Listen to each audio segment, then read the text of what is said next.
Thank you. అలాగే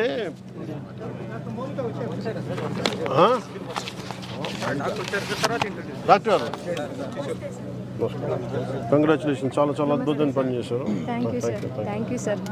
ఎప్పుడైతే మేము అది 9-10 షిప్స్ ఎప్పుడైతే కొంచెం చిక్కుకుపోయాని వెళ్ళాయో మేము మా డిహెచ్ఓ సార్ ఇన్స్ట్రక్షన్స్ ప్రకారం సేఫ్ గార్డ్ చేయాలని, ఎలాగైనా అతని రక్షించాలని వాటికి టెంట్ మరియు మెడిసిన్స్ మా చిన్న నర్సింహోమ్స్ వారు ఏంటంటే డిహెచ్ఓ సార్ మొత్తం మెడిసిన్స్ అన్ని ప్రొవైడ్ చేసి అందరి సహకారంతో అది సక్సెస్ అయ్యేలా చేశాం సార్. అక్కడైతే చాలా గ్రేట్ ఎఫర్ట్స్. చాలా థ్యాంక్ యూ సార్. చాలా మా ఆర్మీలో నెంబర్ 1గా ఉంటుంది సార్. అవునా? Thank you sir. ఓకే మా మీరు అంటే అలాగే మేజర్ అంటే ఇంకా ఇంత డ్యామేజ్ తగ్గడానికి కూడా ఏంటంటే డ్రైన్స్ని కూటమి ప్రభుత్వం రాగానే ఎక్కడికక్కడ తీయడం జరిగింది. దానివల్ల ఆ డ్యామేజ్ ఇంపాక్ట్ చాలా తగ్గిందని చెప్పాలి. మెయిన్గా ఈ డ్రైన్ అవుట్ఫాల్ స్లూయిస్కి సంబంధించి మున్నాల్ బుద్ధప్రసాద్ గారును బాలశౌరి గారు మంత్రి గారు దృష్టికి పట్టుకొచ్చారు. ఇది దీని స్థానంలో కొత్త బ్రిడ్జ్ ఉంటే బాగుంటుంది అనేది మరి ప్రత్యేకంగా చెప్తా ఉన్నారు.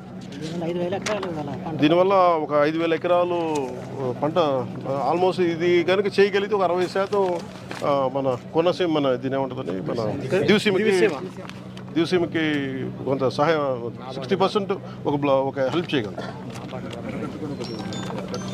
ఉంటారు కరెక్ట్. ఇవన్నీ నాబార్డ్ నిధుల ద్వారా కానీ లేదంటే ఇంకేమైనా ప్రత్యామ్నాయ సోర్సెస్ ఏమన్నాయని వెతికి దీన్ని త్వరలో పూర్తి చేయాలని నేను దీని మీద ఒక కాంక్రీట్ యాక్షన్ ప్లాన్ ఒకటి మొదలు పెడతాను. సరే, థ్యాంక్ యూ.